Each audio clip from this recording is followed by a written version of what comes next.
Online থেকে কাজ শেখার প্রথম ধাপই হচ্ছে ভিডিও মনোযোগ সহকারে দেখা। কোনো কিছু না বুঝলে কমেন্টে জিজ্ঞাসা করা। এখানে হাফ বডির পিছনের পার্ট কাটিং করব, তো এখানে ডবল ভাঁজ দিয়ে রেখেছি। তো আপনারা দেখতেই পাচ্ছেন বাইরের অংশ আমি আমার দিকে করে নিয়েছি।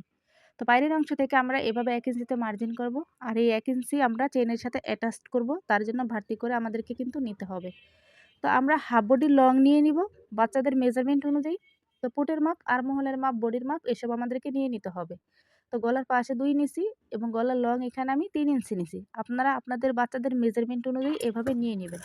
তো এখানে আমি গলা কাটিং করে নিব, যেহেতু পাইপিং করব। এটা শুধু পাইপিং সিস্টেম দেখাইতেছি, এছাড়া বক্রম দিয়েও চেইন অ্যাটাচ করতে পারবেন, ওই নিয়মটাও আমি দেখিয়েছি। অবশ্যই মনোযোগ সহকারে দেখবেন।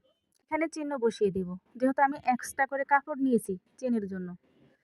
তো দেখুন আমার কিন্তু হাফ বডিটি অলরেডি কাটিং শেষ, এখন আমরা শুধু চেনের সাথে সেলাই বসিয়ে দেব। তো আপনারা চাইলে এভাবে মার্জিন করে নিতে পারেন, মানে বাড়তি কাপড়টুকু। তো এখানে হাফ বডি থেকেও চেনের অংশটা অনেক বড় আছে, তো আমি লোহার অংশ কিন্তু রাখবো না, চেনের উপরে লোহার অংশটা কাটিং করে ফেলে দিব।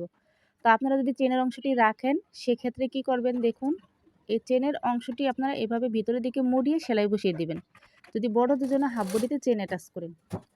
তো আমরা এভাবে মিল করব, যাতে চেনটা দেখা না যায়। তো দেখুন স্টেপভাবে আমাদেরকে কিন্তু সেলাই বসিয়ে দিতে হবে। তো অপর অংশটি আমরা মিল করে রাখবো, যেহেতু ছোট বড় না হয় সেদিকে একটু লক্ষ্য রাখবো, যেহেতু ছোট বাচ্চাদের হাফ বডি। তো এভাবে আপনারা স্টেপভাবে সেলাই বসিয়ে দিবেন। অবশ্যই কাপড়ের কালারের সাথে চেন ম্যাচিং করে নেবেন, এটা শুধু আমার রিকোয়েস্টের ভিডিও ছিল আপনাদেরকে দেখানোর জন্য।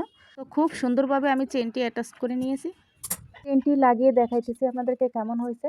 তো দেখুন অনেক সুন্দর হয়েছে। তো আমরা এখন চেনের উপরে অংশটিও কাটিং করে নেব। তো এই মুহূর্তে আপনারা চেনটা উপরের দিকে উঠাবেন না, তাহলে কিন্তু চেনটা খুলে যাবে। অবশ্যই পাইপিং করার পরে আপনারা উঠাবেন। তো এই ভিডিওটি শেয়ার করে রাখবেন পরবর্তীতে দেখতে।